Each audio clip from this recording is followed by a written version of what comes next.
Hello guys, तो इस video में मैं आपके लिए लेकर आया हूँ सेकंड लाइफ रैंकर के 1 से लेके 10 तक के सारे चैप्टर्स और ये नॉन स्टॉप चलेंगे, तो एंजॉय करो। Like you, be strong to hold the powers of the sun.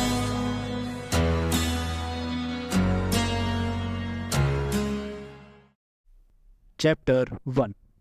कहानी शुरू होती है और हम देखते हैं एक घर, और उस घर में एक लड़का बैठा हुआ होता है जिसके हाथ में एक तस्वीर होती है और उस तस्वीर को वो देख रहा होता है। और उसके बाद वो बोलता है कि अगर सोचा जाए तो मैंने इसके बारे में 5 साल बाद सुना है, वो भी एक मृत्यु लेख में।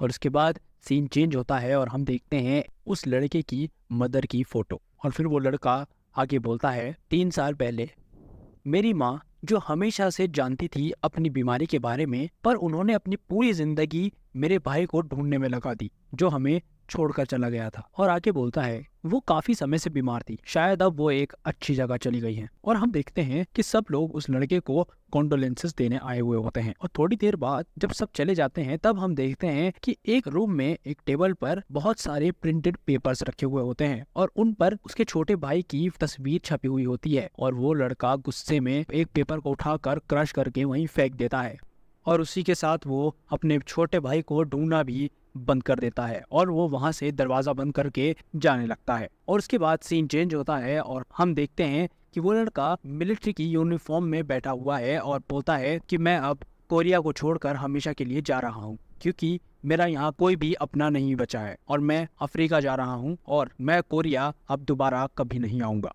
इसके बाद कहानी वापस शुरुआत में चली जाती है जहाँ पर वो लड़का अपने छोटे भाई की तस्वीर लेकर बैठा हुआ था। तभी हम देखते हैं कि वो एक सोफे पर बैठा हुआ होता है और उसके हाथ में एक बॉक्स होता है और कोई और आदमी उसको ये बॉक्स देकर जाता है और वो आगे बताता है कि जब हमने तुम्हारे भाई को आखिरी बार देखा तो उसने अपनी चेस्ट से ये चीजें लगाई हुई थी जो इस बॉक्स में है। हमारे मेन कैरेक्टर का नाम ह्यूंग है। और उसके बाद ह्यूंग वो बॉक्स को खोलता है और उसमें उसे दिखती है एक पिक्चर और एक वॉच। उसे वॉच को देखकर याद आता है कि ये वही वॉच है जो उसने अपने छोटे भाई को दी थी जब वो पहली बार कॉलेज के एंट्रेंस एग्जाम के लिए जाने वाला था। और उसको बातें याद आने लगती हैं कि कैसे उसने उसको ये वॉच दी थी। और हम देखते हैं ह्यूंग के छोटे भाई को जो हंसकर बोल रहा होता है कि मुझे सच में इसकी बहुत ज्यादा जरूरत थी, तो थैंक्स ह्यूंग, तुमने मुझे इतना अच्छा गिफ्ट दिया, मुझे ये बहुत पसंद आई।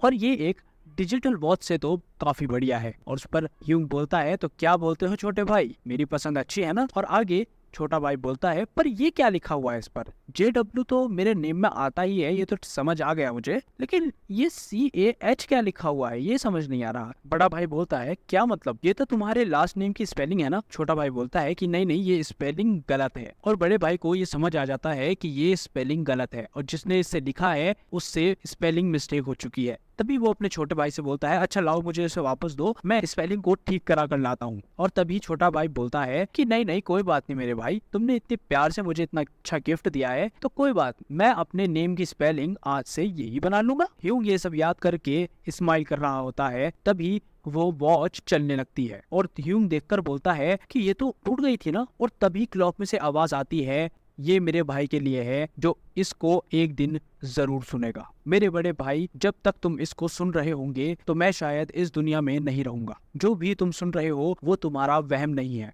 पर इस क्लॉक में कुछ भी अलग से इंस्टॉल नहीं किया गया है। मुझे माफ करना मेरे भाई, मेरी वजह से तुम पर इतना ज्यादा बुरा टाइम आया। मैं बस माँ के लिए इलाज ढूंढ रहा था, मुझे लगा था कि मैं जल्दी से वापस आ जाऊंगा इलाज लेकर, पर मैं बहुत ज्यादा दूर चला गया। 3 अक्टूबर 2013 इस दिन मेरे पास एक अनजान मैसेज आया था जिसमें लिखा था कि अगर तुम ऑब्सर्वेटरी टावर को पार कर देते हो तो तुम्हारी जो भी इच्छाएं होंगी वो सच हो जाएंगी। और क्या तुम ऑब्सर्वेटरी टावर को पार करने के लिए पार्टिसिपेट करना चाहते हो? यस और नो दबाकर हमें बताएं। आमतौर पर इन चीजों पर मैं विश्वास नहीं करता, लेकिन जब मैंने हमारी माँ की हालत देखी तो मैंने यस पर क्लिक कर दिया। और उस दिन के बाद से मुझे बहुत ज्यादा अजीब से सपने आने शुरू हो गए। और फिर 12 अक्टूबर 2013 मुझे कुछ बहुत अजीब दिखा और ये कोई सपना नहीं था। मैं श्योर हूँ कि मैंने एक ऐसी दुनिया देखी थी जिसमें एल्फ हैं और डॉर्फ की स्पीशीज भी रहती हैं, और तो और इसमें अलग अलग तरह की प्रजातियां भी रहती हैं, और इसमें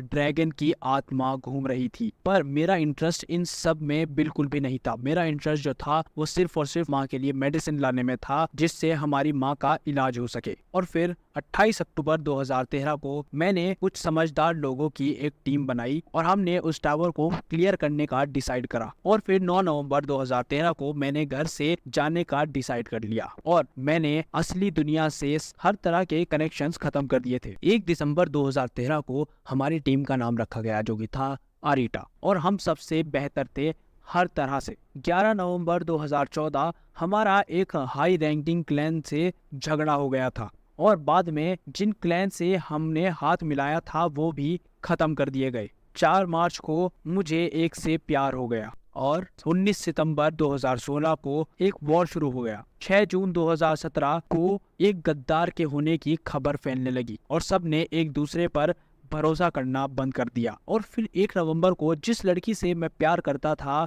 उसने भी मेरे दिल में चाकू घोंपकर मुझे मरता छोड़ दिया और अब मेरी बॉडी भी सड़ने लगी है। मैं तुम्हें बहुत मिस करता हूँ मेरे बड़े भाई ह्यूंग। 28 फरवरी 2018 मेरे पास वो जादुई दवाई आ गई थी जिससे हम माँ का इलाज कर सकते थे, पर मैं इसको लेकर नहीं आ सकता। मैं सिर्फ और सिर्फ तुम पर ही भरोसा करता हूँ, तो मैं इसीलिए तुम्हारे पास भेज रहा हूँ।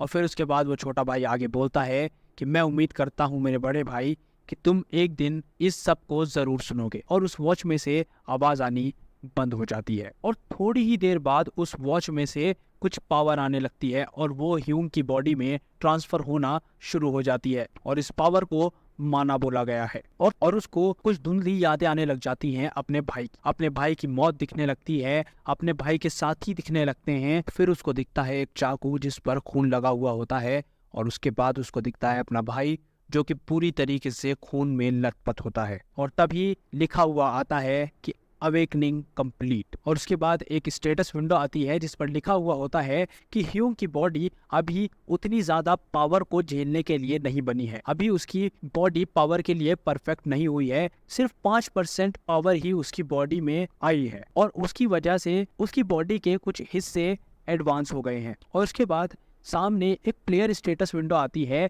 जिस पर उसका नाम चा ह्यूंग वू लिखा हुआ होता है, उसका प्लेयर नेचर कोल्ड ब्लडेड लिखा हुआ होता है और उसमें उसका स्ट्रेंथ, उसकी एजिलिटी, उसका स्टेमिना और उसका मैन पावर भी लिखा हुआ होता है। और जितने भी उसको अभी स्किल्स मिले हैं वो सारे के सारे स्किल्स उसमें लिखे हुए होते हैं। और तभी हम देखते हैं कि ह्यूंग को बहुत गुस्सा आ रहा होता है और वो बोलता है अब मैं समझ गया हूँ कि मेरे भाई को क्यों मारा गया और क्यों मेरा भाई ऐसे मेरे पास आया, वो भी 5 सालों बाद, और अब मैं अपने भाई का बदला लूंगा।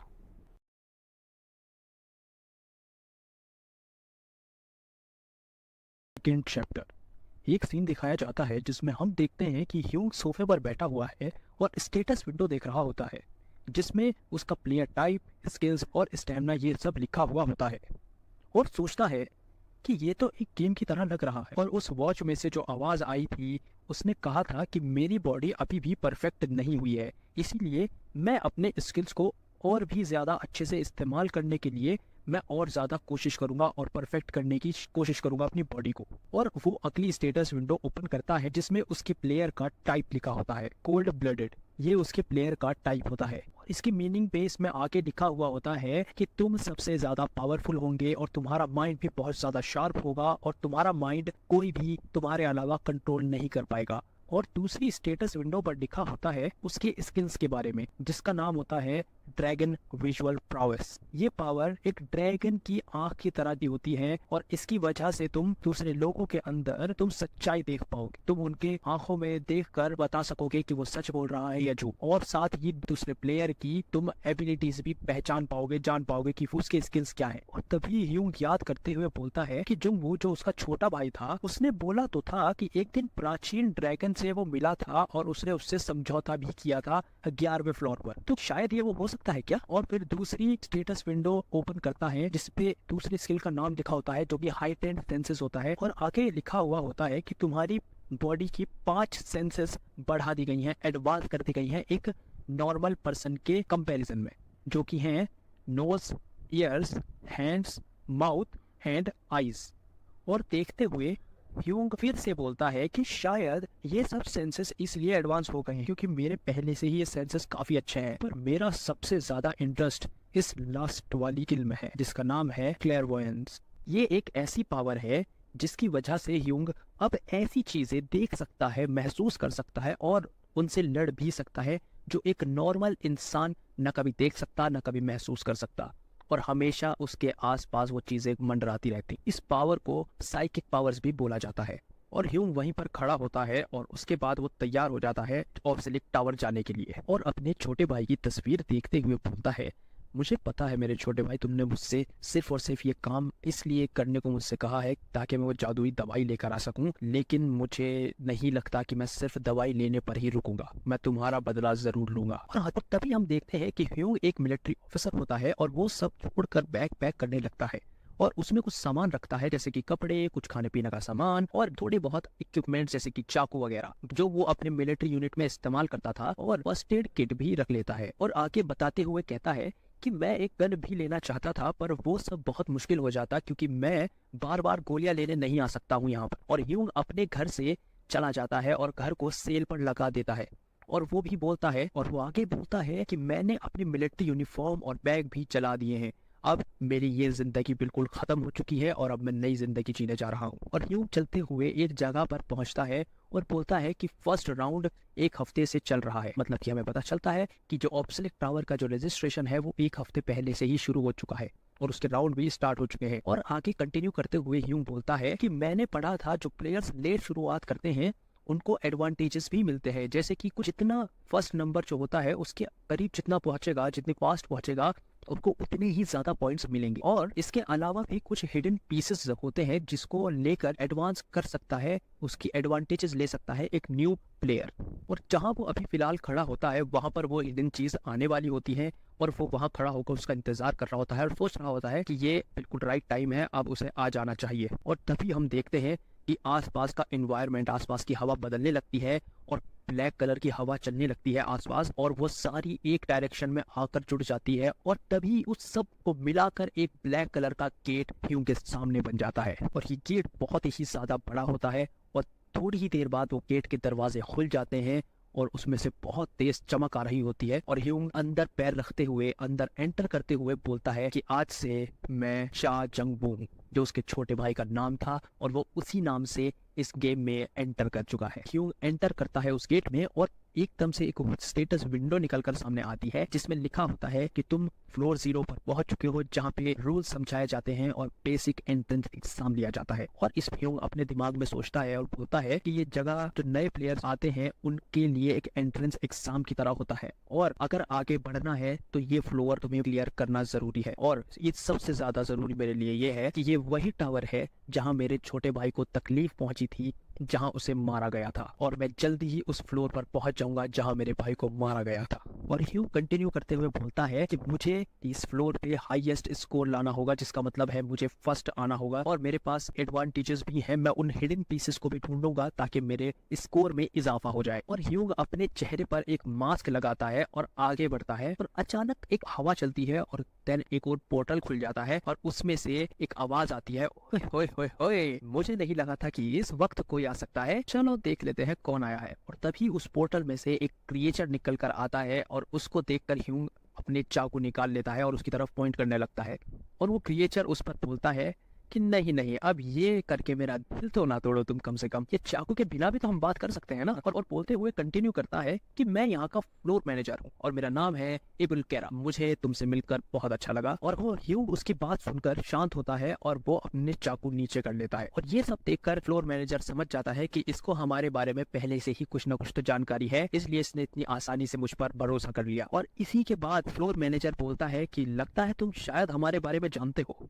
चलो अच्छा ही है क्योंकि तुमसे बात करने में आसानी भी होगी और तुम्हें रूल समझाने में भी हमें मजा आएगा। क्या तुम शर्मीले हो, इस वजह से तुमने मास्क पहना है? चलो खैर सारी बात छोड़ते हैं, चलो मैं तुम्हें इस फ्लोर के रूल समझा देता हूँ। तो ये फ्लोर 7 हिस्सों में बटा हुआ है अलग अलग, और इसमें ए से लेके जी तक के ब्लॉक्स हैं जिनको तुम्हें पार करना है, वो भी दिए गए समय में। और इस तरह से तुम चुनौतियों को पार करोगे, उसके बारे में सोचोगे उसके बारे में किस तरह से उसको टैकल करोगे, इस बेस पर हम तुम्हारे स्कोर को बताएंगे और फाइनल रिजल्ट तुम्हें कैलकुलेट करके बता दिया जाएगा और अनाउंस कर दिया जाएगा कि फाइनल स्कोर तुम्हारा क्या आएगा। और जितना ज्यादा तुम्हारा स्कोर होगा उतना ही बड़ा इनाम भी मिलेगा। और बस तुम्हारे पास टाइम 30 दिनों का होगा। लेकिन ये राउंड जो है पिछले एक हफ्ते से चल रहा है, तो तुम क्या करना चाहते हो? क्या तुम अगला राउंड खेलोगे या फिर यहीं से स्टार्ट करना चाहोगे? और अगर तुम अगला राउंड खेलना चाहोगे तो लोग जिसने तुम्हारे से पहले शुरू किया है वो बहुत आगे निकल गए हैं। और हाँ, ट्राई करना कि अपनी एक टीम बना सको 3 या 5 बंदों की। और तभी हम याद करते हैं कि ह्यूंग के छोटे भाई ने भी मेंशन किया था कि उसने एक टीम बनाई थी। और ह्यूंग बोलता है क्या मैं अकेला नहीं खेल सकता और इससे मेरा स्कोर भी ज्यादा बढ़ेगा, है ना? ऐसा ही है ना? और फ्लोर मैनेजर ये सुनकर एक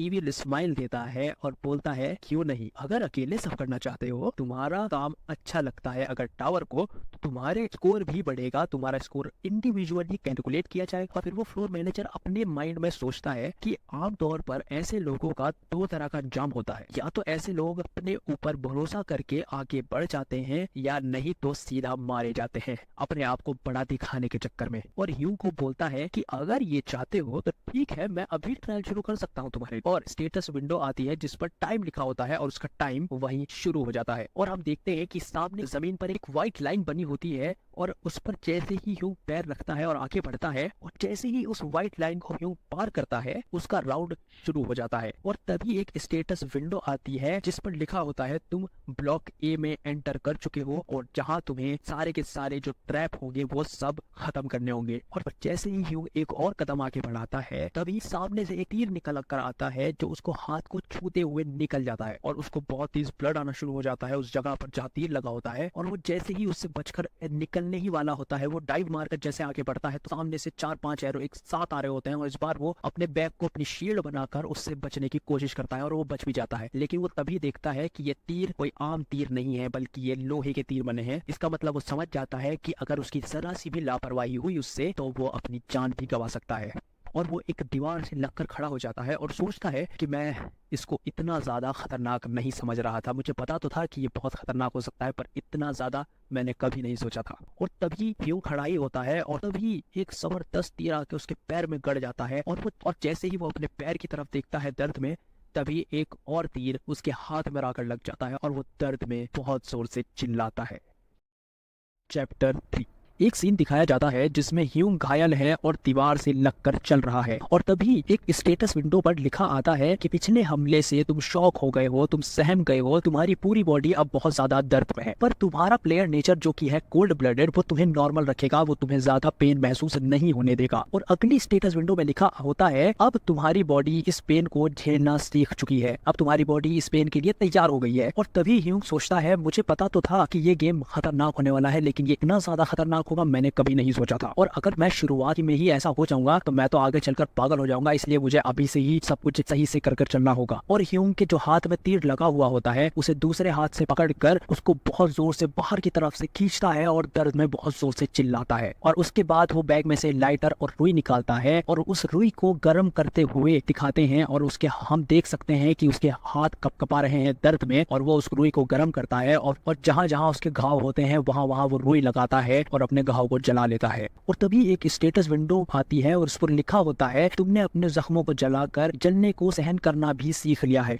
और अब ह्यूंग अपने दोनों हाथों में चाकू पकड़कर आगे बढ़ता है और सोचता है कि जब भी मुझ पर तीरों का हमला हुआ है वो बिल्कुल एक परफेक्ट टाइमिंग के साथ हुआ है और उसी के साथ बहुत हल्की सी तीरों के छूटने की आवाज भी आई थी। मैं इन तीरों को अपनी आंखों से यहाँ बिल्कुल नहीं देख सकता क्योंकि यहाँ बहुत ही ज्यादा अंधेरा हो रहा है। और वो आगे कंटिन्यू करते हुए बोलता है कि मुझे लगता है कि ये तीर जो है वो एक मशीन से छूट रहे हैं क्योंकि मुझे एक गियर व्हील की आवाज आई थी तीर के छूटने के समय और मुझे उसी आवाज को दोबारा से सुनना होगा और इसी तरह से मैं तीरों का पता लगा सकूंगा। और तभी ह्यूंग अपनी एक स्किल को यूज करता है जो कि होती है हाइटेंड सेंसेस। और एक स्टेटस विंडो आती है उस पर लिखा होता है कि तुम्हारी सुनने की शक्तियां बढ़ा दी गई हैं। और अब ह्यूंग को और 3 आवाज आने लगती है, छोटी से छोटी आवाज ह्यूंग को आने लगती है और वो कॉन्सेंट्रेट करता है सिर्फ और सिर्फ गियर व्हील की आवाज पर।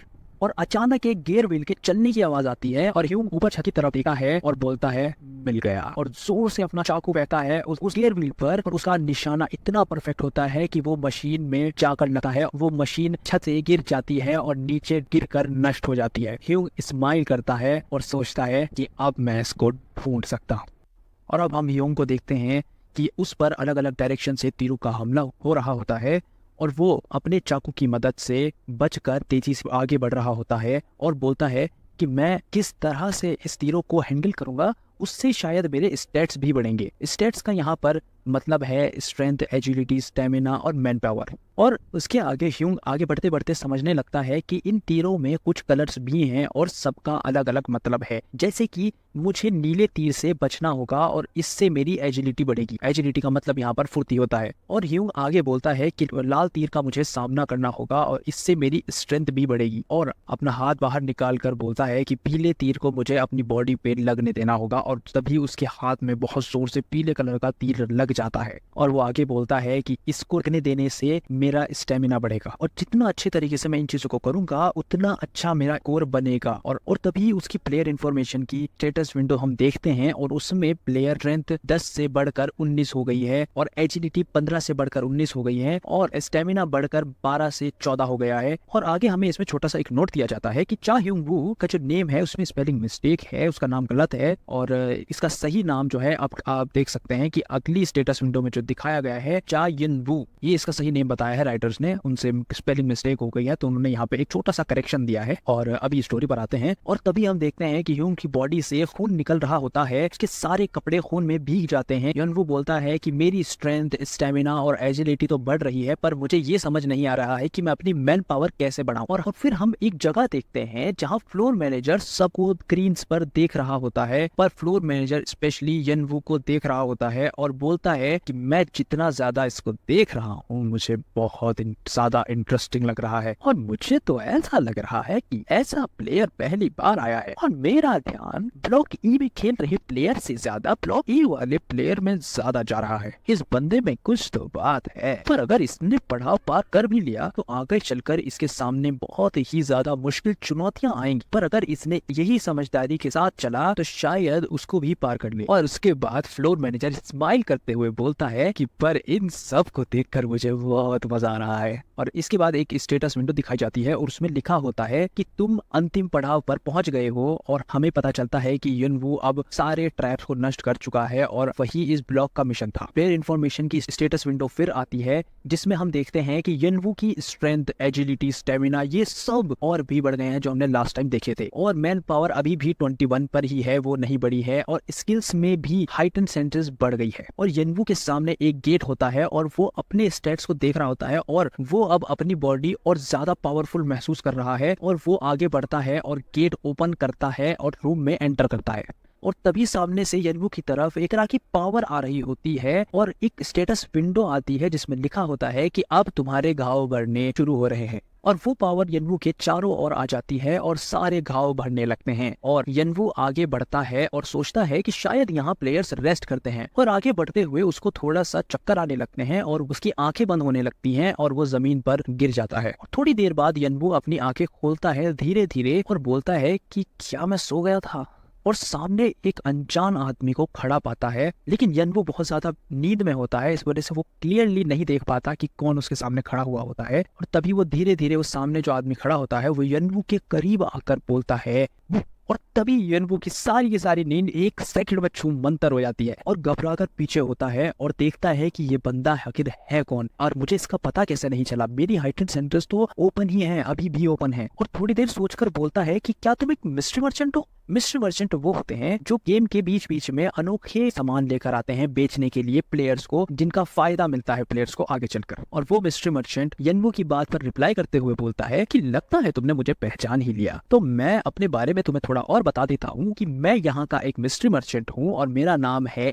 ए। और आगे बोलता है मर्चेंट एंड पॉइंट पर आते हैं और प्लेयर्स को वो देते हैं जिसकी उनको जरूरत पड़ेगी आगे चलकर और उसके बदले में उनसे पेमेंट लेते हैं। मैं एक ऐसा मर्चेंट हूँ जो छोटी से छोटी, बड़ी से बड़ी, इस दुनिया की हर चीज बेच सकता हूँ, हर चीज है मेरे पास। और यनवू से पूछता है कि क्या तुम्हारे दिमाग में कोई चीज आ रही है सर। और यनवू के सामने एक स्टेटस विंडो ओपन होती है जिसमें बहुत सारी आइटम्स होती हैं और सबसे पहली जिसमें आइटम होती है मेडूसा का जहर और सोने की बकरी का सींग, तैमूर की बाई आंख और बहुत सारी चीजें। और मर्चेंट बोलता है कि ये सब बहुत ज्यादा अनोखा है और ये सब शुरुआती प्लेयर्स जो रूल्स अभी सीख रहे हैं, अभी जो फ्लोर 0 पर है, वो इसको ले ही नहीं सकते क्योंकि ये बहुत ज्यादा महंगा होता है। और यनवू सिर्फ और सिर्फ अपने मतलब की चीज ढूंढ रहा होता है और ढूंढते हुए सोचता है कि ये सब चीजें मेरे ज्यादा काम की नहीं है, अभी मुझे अपनी फिजिकल ट्रेनिंग पे ज्यादा ध्यान देना होगा। और फिर वो एक चीज को देखता है और उसको चूज कर लेता है कि मैं यही लूंगा, और वो होता है रीसेट टिकट। इस पर लिखा होता है कि इस गेम में तुम पीछे वापस कहीं भी जाना चाहते हो वहां जा सकते हो और वहीं से गेम दोबारा से शुरू हो जाएगा। और यनवू मर्चेंट से पूछता है कि मैं इन सब चीजों को कैसे खरीद सकता हूँ, और मर्चेंट उस पर रिप्लाई करते हुए बोलता है कि अपने स्टेट्स देकर। और यनवू कहता है कि मुझे कुछ खरीदना है, और मर्चेंट उस सामने से बोलता है कि सर क्या खरीदना है आपको बताइए। और यनवू आगे बोलता है कि मैंने जो स्टेट्स ब्लॉक ए में ऑब्टेन किए थे, मैं वो सारे एज अ पेमेंट तुम्हें दे रहा हूँ और मुझे बदले में चाहिए रीसेट टिकट। चैप्टर 4। स्टोरी आगे बढ़ती है और हम देखते हैं कि मिस्ट्री मर्चेंट यनवू से पूछ रहा होता है कि क्या तुमने रीसेट टिकट कहा। और यनवू बोलता है कि हाँ तुमने सही सुना, मैं रीसेट टिकट की ही बात कर रहा हूँ। उसके रिप्लाई में मर्चेंट बोलता है कि तुम पहले इंसान हो जो इसको खरीदना चाहता है, वरना सब लोग वही सब खरीदते हैं, वही सब लेते हैं जो उनको आगे बढ़ने में मदद करे, लेकिन कोई भी ऐसी चीज नहीं लेना चाहता या ऐसी चीज खरीदना नहीं चाहता है जो उनको वापस से पीछे लेकर जाए और वो जो चीजें क्लियर करके आए हुए हैं वो दोबारा उनको क्लियर करनी पड़े। और यनवू सामने से रिप्लाई करते हुए बोलता है कि मुझे कुछ काम है। और वो मर्चेंट यनवू को देखते हुए हल्की सी स्माइल करता है और सोचता है कि ये प्लेयर तो बहुत ज्यादा दिलचस्प लग रहा है। और फिर मिस्ट्री मर्चेंट यनवू को बताता है कि रीसेट टिकट को किस तरह से इस्तेमाल करना चाहिए, और बोलता है कि रीसेट टिकट को इस्तेमाल करना बहुत ही ज्यादा आसान है। तुम बस एक जगह खड़े होकर इस रीसेट टिकट को फाड़ देना और बस तुम वहीं दोबारा से स्टार्टिंग पॉइंट पर पहुंच जाओगे। और फिर बोलता है कि अब मैं चलता हूँ और उम्मीद करता हूँ कि हम अगली बार जरूर मिलेंगे, और गायब हो जाता है। और तभी एक स्टेटस विंडो आती है यनवू के सामने जिसमें लिखा होता है कि तुमने जो भी ब्लॉक ए में जितने स्टेट्स ऑब्टेन किए हैं वो सब के सब पेमेंट के रूप में ले लिए गए हैं। और यनवू की बॉडी से पावर निकलनी शुरू हो जाती है और यनवू के हाथ में एक रीसेट टिकट आ जाता है और वो उसको वहीं खड़े खड़े फाड़ देता है। और ठीक जैसे मर्चेंट ने बताया था, उस टिकट को फाड़ते ही उस टिकट में से बहुत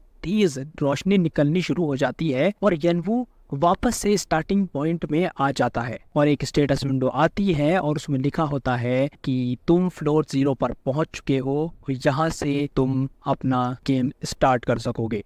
और अब यहाँ से तुम्हारा राउंड 1 शुरू होता है। और यनवू रेडी होता है और अपने हाथों में चाकू पकड़ता है और बोलता है कि अब मैं जितना हो सकेगा उतने ज्यादा स्टेट्स ऑब्टेन करूंगा। और जैसे ही यनवू आगे बढ़ता है फिर से उसकी तरफ बहुत सारे तीर आ जाते हैं, लेकिन इस बार यनवू तैयार होता है उनका सामना करने के लिए और बोलता है कि मैं अब इस राउंड को आखिरी बार कंप्लीट करूंगा और इस राउंड को रिपीट करने से मेरे सेंसेस और भी ज्यादा अच्छे हो जाएंगे और ज्यादा बढ़ जाएंगे और मैं बहुत आसानी से सिनेस्थीसिया को कंट्रोल भी कर पाऊंगा। सिनेस्थीसिया एक ऐसी ब्रेन की स्टेट होती है जिसमें इंसान की एक बार में एक से ज्यादा सेंस वर्क करने लग जाती है, जैसे कि सुनने की सेंसेस के साथ साथ देखने की सेंसेस भी बढ़ जाए। और ये बस इसका एक एग्जांपल है, ऐसे बहुत सारे एग्जांपल दिए जा सकते हैं। अब हम स्टोरी पर आते हैं और उसके बाद यनवू बोलता है कि ड्रैगन विजुअल प्रावस, और यनवू की ये स्किल एक्टिव हो जाती है और वो आगे बोलता है कि ये एक ऐसी स्किल है जिसमें मैं प्राचीन ड्रैगन कलाटूज की सच्चाई की आंखों का इस्तेमाल कर पाऊंगा।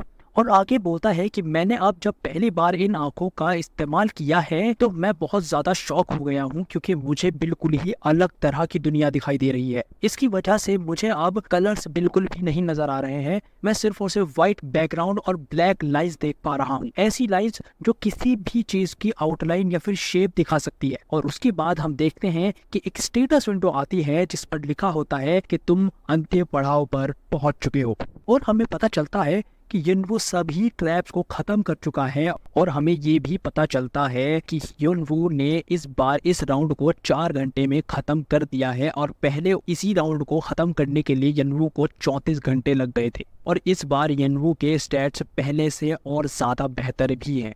और फिर यनवू बोलता है कि मैं अब और ज्यादा पीछे नहीं रह सकता हूँ, क्योंकि मेरे से पहले आने वाले प्लेयर्स अभी तक ब्लॉक ई तक पहुंच गए हैं और अब मुझे और ज्यादा सीरियस होना पड़ेगा। और उसके बाद एक स्टेटस विंडो आती है जिस पर लिखा होता है कि तुम अब ब्लॉक ए के बॉस रूम में पहुंच गए हो। और यनवू सोचते हुए आगे बढ़ता है कि मैं अब जल्दी से ए और बी दोनों ब्लॉक्स को क्लियर करने वाला हूँ, और अपने हाथ में चाकू पकड़कर बहुत तेजी से आगे की ओर भागता है। और तभी उसके सामने 3 तीर आते हैं, मगर इन तीरों में आग लगी होती है और यनवू अपने चाकू से तीनों तीरों को एक बार में गिरा देता है और बोलता है कि ये बहुत तेज थे पिछले तीरों के मुकाबले और मुझे अब और ज्यादा तेज होना पड़ेगा।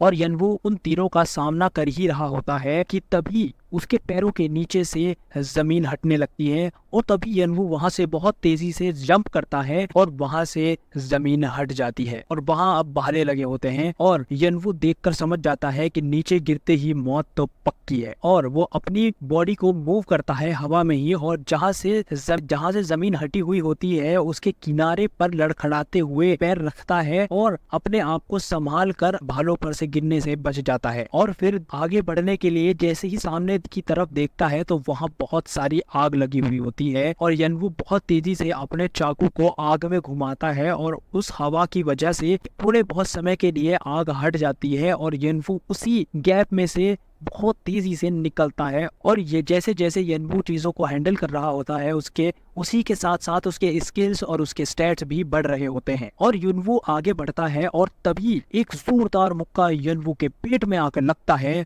और यनवू पीछे जा गिरता है और उठता है और सामने की तरफ देखकर बोलता है कि क्या ये वही चीज है जो प्लेयर्स को कॉपी करती है। और हम देखते हैं कि यनवू के सामने एक पुतला खड़ा होता है जो कि कॉपर का होता है, जिसका नाम होता है कॉपर स्केयरक्रो। और इसके बारे में लिखा होता है कि ये एक ऐसा पुतला है जो प्लेयर की हर एक मूवमेंट और हर एक एक्शन को कॉपी कर लेता है और ये दूर खड़ा रहकर भी हमला कर सकता है। यनवू याद करते हुए बोलता है कि मेरे छोटे भाई जंगू ने इसके बारे में मुझे बताया था कि ये प्लेयर्स को कॉपी करके उनके खिलाफ इस्तेमाल करता है और अगर तुम्हें आगे बढ़ना है, आगे वाले राउंड पर जाना है, इसको हराना ही होगा। बस 2 ही तरीके हैं इसको हराने के, पहला कि तुम इससे आमने सामने लड़ो और इसको खत्म कर दो, या फिर यनवू तभी अपने भाई की बात पूरी करते हुए तेजी से आगे बढ़कर बोलता है कि या इन पर सीधे हमला कर दो। और वो अपनी स्किल यूज करता है जो कि होती है ड्रैगन विजुअल प्रावर्स, उसको यूज करता है और उस पुतले की पूरी एक आउटलाइन बन जाती है और उस पुतले के बीचों बीच एक ब्लैक कलर की एनर्जी दिखाई दे रही होती है और वही उसका वीक पॉइंट भी होता है। और तभी यनवू तेजी से उस पुतले की तरफ बढ़ता है और तभी अचानक एक लड़के की आवाज आती है और वो बोलता है कि इसमें सेंसर लगे हुए हैं और ये उन्हीं सेंसर से ये चलता है, तुम्हें उन सेंसर्स को ढूंढकर खत्म करना होगा। यनवू पुतले पर हमला करते हुए ये सब सुन रहा होता है और सोचता है मैंने शायद इसी इंसान को नोटिस किया था जब मेरी हाइटेंड सेंसेस स्किल ओपन थी। और फिर यनवू बहुत तेजी से पुतले के पीछे आ जाता है और इससे पहले कि पुतला मुड़ पाता यनवू अपना चाकू पुतले के वीक पॉइंट में घुसा देता है और पुतला वहीं फटकर नष्ट हो जाता है। और ये सब देख रहा वो अनजान लड़का चौंक हो जाता है और हकलाते हुए बोलता है कि ये तुमने कैसे किया। चैप्टर 5। उस पुतले को खत्म करने के बाद यनवू उस लड़के की तरफ देखता हुआ उस लड़के की ओर बढ़ता है और सोचता है कि मैं बहुत मुश्किल से समझ पाया कि ये पुतला सेंसर की मदद से काम करता है, और जबकि मेरे हाइटेंड सेंसर्स तो ओपन ही थी और ये एक ऐसी चीज है जो नॉर्मल प्लेयर्स तो आसानी से कर भी नहीं सकते, तो इसको कैसे पता चला। और तभी वो लड़का यनवू से पूछता है कि तुम मेरे साथ अब क्या करोगे। यनवू उससे कहता है कि मैं तुम्हें क्या कहूंगा वाला। उसके रिप्लाई में वो लड़का बोलता है कि मैं पूछ रहा हूँ कि तुम्हारा क्या इरादा है, हाँ बताओ मुझे। यनवू बोलता है कि मेरा कोई इरादा नहीं है, पर तुम्हें कैसे पता चला कि ये सेंसर की मदद से काम करता है, मैं बस जानना चाहता हूँ। और वो लड़का बोलता है कि क्या है, क्योंकि वो जादुई डोर तो साफ साफ दिखाई दे रही है ना जो उस पुतले के चारों ओर थी और उसी से तो पुतला चल रहा था। और उस लड़के का ये जवाब सुनकर यनवू बोलता है कि मुझे लगा ही था ये लड़का जादू देख सकता है और इसकी वजह से ये लड़का यहाँ के लिए बहुत अच्छा प्लेयर है। और यनवू उस लड़के से बोलता है कि मेरा इंटरेस्ट इसमें है कि कैसे तुम इस जादू को देख और कंट्रोल कर सकते हो और क्या तुम मुझे भी ये सिखा सकते हो? और आगे कंटिन्यू करते हुए बोलता है कि देखो, अगर जादू को कंट्रोल करने का कोई आसान तरीका हो जो तुम मुझे सिखा सको तो मेरे लिए बहुत ज्यादा बड़ी मदद साबित होगी। और वो लड़का शॉक होकर बोलता है क्या? और उस लड़के का ये रिएक्शन देखकर यनवो बोलता है कि नहीं नहीं, टेंशन मत लो, मैं तुमसे फ्री में नहीं सीखूंगा। और आगे बोलता है कि मुझे लगता है कि तुम यहाँ बहुत देर से फंसे हुए हो, पर मैं तुम्हारी यहाँ से निकलने में मदद कर सकता हूँ और बदले में तुम मुझे जादू देखना और कंट्रोल करना सिखा देना। तो क्या बोलते हो, क्या तुम्हें मंजूर है? और वो लड़का बड़ा ही अजीब सा मुंह बनाता है और उसको देखकर यनवो बोलता है कि ठीक है, मैं इसको तुम्हारी तरफ से ना समझता हूँ, और वो वहां से जाने लगता है। और तभी वो लड़का बोलता है कि नहीं नहीं, ऐसा नहीं है, रुको। और आगे बोलता है कि क्या तुम जो कह रहे हो वो सच है कि तुम जादू नहीं देख सकते? और यनवो उसको बोलता है कि नहीं, मैं सच बोल रहा हूँ, मैं झूठ तुम्हारे से क्यों ही बोलूंगा। वो लड़का उस टूटे हुए पुतले की तरफ इशारा करते हुए बोलता है कि इसका कोई मतलब ही नहीं बैठ रहा है कि तुमने इस पुतले को नष्ट कर दिया, वो भी जादू को कंट्रोल किए बिना ही। और फिर वो पुतले की तरफ देखकर सोचता है कि मुझे तो कुछ समझ नहीं आ रहा है, इसने जादू के बिना इस पुतले को नष्ट किया कैसे? फिर वो यनवो की तरफ देखता है और सोचता है कि ये बंदा आखिर है कौन यार। और फिर यनवो से बोलता है कि चलो ठीक है, मैं तुम्हारी मदद करूंगा। और आगे बोलता है कि मेरा नाम यूल है, मैं तुम्हारे लिए क्या कर सकता हूँ? यनवो तभी बोलता है कि तुम मेरे पीछे रहना। और यूल की तरफ बाद में पलटकर देखता है और बोलता है वैसे तुम अपने आप को ऐसे क्यों दिखा रहे हो? और ये सुनते ही यूल घबरा जाता है और हम देखते हैं कि यनवो ने अपनी skill dragon visual powers activate कर ली है। और इसके बाद यनवो बोलता है कि ये बस एक तुम्हारा मुखौटा है, तुम शायद एक 10 साल के बच्चे हो और तुम बहुत छोटे भी हो। और हम देखते हैं कि यूल एक छोटा सा बच्चा होता है जो जादू से अपने आप को बड़ा दिखा रहा होता है। यनवो आगे बोलता है कि तुम कोई सामान्य बच्चे नहीं हो, और आगे बोलता है कि तमीज में रहना, ठीक है? क्योंकि तुम बच्चे हो तो ये मत समझना कि मैं तुम्हारे साथ बहुत प्यार से पेश आऊंगा। यूल सर झुकाकर बोलता है मैं समझ गया। और उसके बाद हम देखते हैं कि यनवो अपनी स्किल का इस्तेमाल करते हुए एक के बाद एक पुतले को नष्ट करता जाता है और यूल ये सब देखकर दंग रह जाता है। और यनवो उससे आगे बढ़ते हुए बोलता है कि अब हम बस ब्लॉक बी में पहुंचने ही वाले हैं। और यूल को बोलता है कि तुम्हें कुछ कहना है? और उसके बाद यूल बोलता है कि मैं स्टार्टिंग से ही माना देख सकता हूँ। यनवो बोलता है कि शायद ये एक ब्लड लाइन लिमिट स्किल होती है। उसके रिप्लाई में यूल बोलता है कि हाँ, इसके जैसा ही है, पर ऐसा सब लोगों के साथ में नहीं होता है और कुछ लोगों के जीन्स अलग होते हैं और उनमें कुछ अद्भुत शक्तियां आ जाती हैं और उन लोगों को वो शक्तियां उनके पूर्वजों से मिली होती हैं और पीढ़ी दर पीढ़ी चलती जाती हैं। और इसके बाद कोई वंशज किसी खास समय पर अपनी स्किल का इस्तेमाल करता है तो उसके साथ वो कुछ और अच्छी चीज भी पा लेता है और आने वाले वंशजों में भी वो अलग चीजें, हर तरह की शक्तियां जो पहले वंशज में थी वो अगले वंशज में भी आ जाती हैं। तभी यनवो सोचता भी है कि यूल ने मुझे बताया था कि वो भी उन्हीं वंशजों की तरह है। और आगे यूल बोलता है कि मुझ में स्किल जो आई है उससे मैं जादू को देख और महसूस कर सकता हूँ। ऐसा लगता है कि मैं इसी के लिए बना हुआ हूँ। तो बस इसी वजह से मुझे पता चला था कि वो पुतला जादू से चल रहा है। और फिर यनवो आगे बोलता है जो मेरा छोटा भाई था जुंगवू, उसका प्लेयर नेचर था परफेक्ट अडेप्टेशन, जिसका मतलब होता है कि हर तरह की चीजों के साथ घुल मिल जाना और माना को भी कंट्रोल कर पाना। मतलब कि हमें पता चलता है कि जुंगवू जादू को देख और महसूस कर सकता था। वो बिल्कुल ऐसा था कि जैसे इसी दुनिया के लिए बना हुआ हो और वो हर चीज को बहुत अच्छे से कंट्रोल कर सकता था और वो ऐसी ऐसी चीजें कर जाता था जिसे देखकर उसके साथी भी दंग रह जाते थे। उसको प्राचीन ड्रैगन कलाटूज ने चुना था क्योंकि वो हर चीज के लिए बेहतर था और वो हर चीज से बात कर सकता था और ड्रैगन की एक ऐसी स्किल को यूज कर पा रहा था जो नॉर्मल लोग यूज नहीं कर सकते। और ये सब सुनकर यूल सोचता है कि अरे बाप रे, दोनों भाई बहुत ही ज्यादा जीनियस हैं, मैं तो इनके आसपास भी बिल्कुल नहीं हूँ। और यूल फिर आगे यनवो से बोलता है तुम माना को एक नदी की तरह देख सकते हो और जादू को एक तरह का डैम। और यनवो यूल की बात पर ध्यान दे ही रहा होता है तभी एक स्टेटस विंडो आती है जिसपे लिखा हुआ होता है तुमने अकेले रहकर ब्लॉक ए को पार कर लिया है। और अगली स्टेटस विंडो पर लिखा होता है कि तुमने कुछ ऐसा कर दिखाया है जो दूसरे लोगों से नहीं हो पाता है या उनके लिए बहुत ज्यादा मुश्किल हो जाता है और तुम्हें इसके लिए और ज्यादा कर्मा मिलेंगे। और आगे लिखा आता है कि तुम्हें 500 कर्मा प्राप्त हुए और उसके बाद 300 कर्मा और प्राप्त हुए, अब तुम्हारे पास 800 कर्मा है। कर्मा इस टावर में पैसे की तरह है, जैसे कि कोई भी हमें कोई सामान खरीदना बेचना हो वो कर्मा से ही होगा इस टावर के अंदर। ये यहाँ पर बहुत ज्यादा जरूरी है और जितना ही ज्यादा आपके पास होगा उतना ही बेहतर। और यनवो बोलता है कि अभी मैंने बस ब्लॉक ए ही क्लियर किया है और मेरे पास ये बहुत सारा कर्मा आ गया है,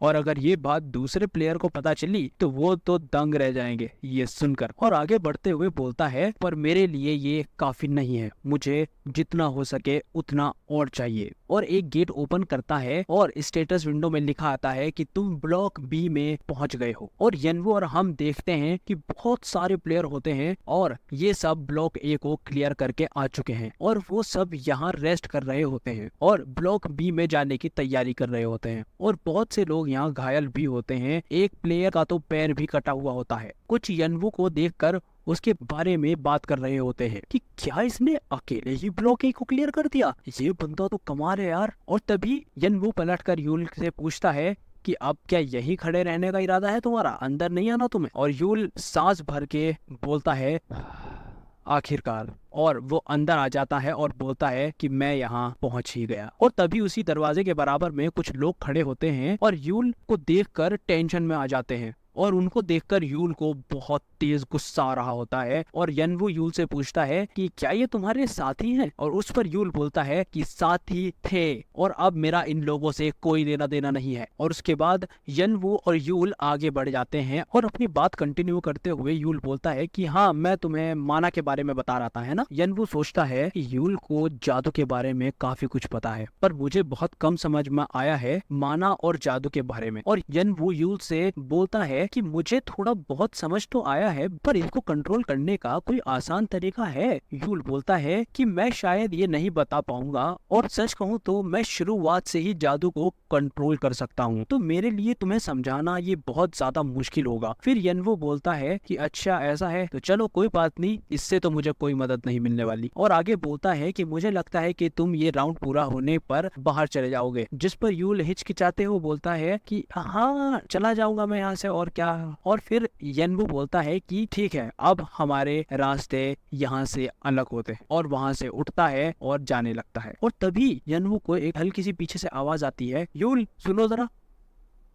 चैप्टर 6 एक सीन दिखाया जाता है जिसमें हम वही लोग देखते हैं जो यूल को देखकर टेंशन में आ गए थे। और हम देखते हैं कि उन लड़कों से कोई बोलता है कि मुझे तुम्हारी ही जरूरत है, मुझे तुम्हारी आंखों में कुछ कर दिखाने की चाह नजर आती है और तुम जैसे लोग ही बड़े बड़े काम करने के लिए बने हुए। और फिर उस लड़के को दिखाते हैं जो उनसे ये सब बोल रहा होता है और वो आके बोलता है कि मैं बिल्ड हूँ और मैं एरिंगडन के लिए काम करता हूँ। एरिंगडन एक बहुत अच्छी टीम है इस टावर में। और वो लड़का आके बोलता है कि मैं तुम्हें ब्लॉक बी के वेटिंग रूम में मिलूंगा, तुम ज्वाइन करना चाहते हो तो मुझसे मिलना। और ये बोलकर वहां से चला जाता है। और ये सुनकर वो सब लड़के खुश हो जाते हैं, हम एरिंगडन में शामिल हो सकते हैं। और दूसरा लड़का बोलता है कि एरिंगडन तो इस फ्लोर का सबसे बेस्ट ग्रुप है। और वो सब लोग आगे बढ़ते हैं और उनके सामने वही कॉपर के पुतले आते हैं और वो लोग उनसे बिल्कुल भी नहीं लड़ पा रहे होते हैं। और उन सब लड़कों के ग्रुप में यूल भी होता है और एक लड़का हाथ में तलवार लेकर खड़ा हुआ होता है और सोचता है कि यहाँ से निकलना हमारे लिए बहुत ज्यादा मुश्किल हो जाएगा, पर अगर शायद हम किसी को यहाँ पर छोड़ सकें तो हम यहाँ से निकल सकते हैं। और वो तभी यूल की तरफ देखता है और सोचता है कि ये बहुत ज्यादा कमजोर लड़का है और हमारे ज्यादा काम का भी नहीं है, बस ये मैजिक को देख ही तो सकता है और उसको कंट्रोल कर सकता है, इससे ज्यादा ये हमारे काम का नहीं है, तो हम इसको यहाँ छोड़ सकते हैं। और वो लड़का यूल को चारों पुतलों के बीच में फेंक देता है और बाकी सब वहां से भाग जाते हैं। और यूल उन्हें रोकते हुए बोलता है कि मुझे यहाँ मत छोड़ के जाओ, मुझे यहाँ पर अकेला मत छोड़ के जाओ। और यूल वहां पर अकेला फंसा रह जाता है। इसी के साथ हमें पता चलता है कि कैसे यूल यनवो से वहां पर मिला, कैसे वो वहां पर फंसा रह गया था। और फिर कहानी आज में वापस आ जाती है और हम देखते हैं कि यूल को बुलाने वाले वो लड़के ही थे और यूल उन लड़कों से बोल रहा होता है कि अब तुम्हें मुझसे क्या चाहिए। और सामने खड़ा वो लड़का हिचकिचाते हुए बोलता है कि तुम कैसे बच गए। और तभी यूल बोलता है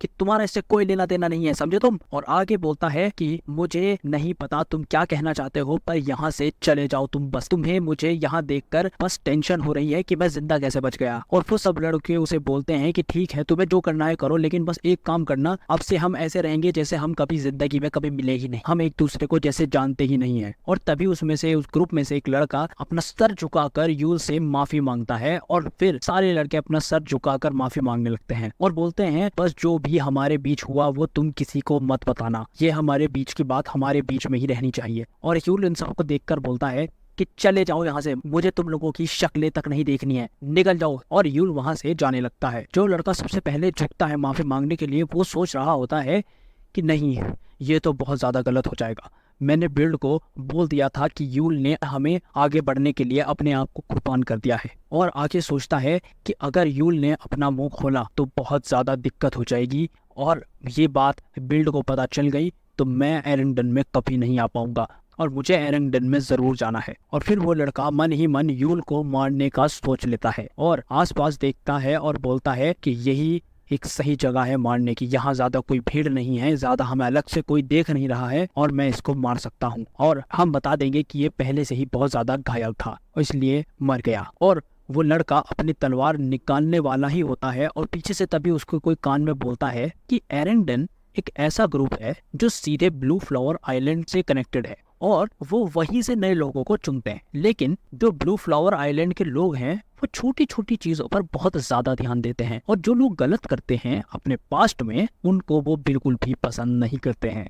और तभी हम देखते हैं कि ये सब बातें यनवो उस लड़के के पीछे खड़ा हुआ बोल रहा होता है और जैसे ही वो लड़का पीछे मुड़ने लगता है यनवो अपने चाकू से उसका हाथ काट देता है और वो लड़का दर्द में बहुत जोर से चिल्लाने लगता है।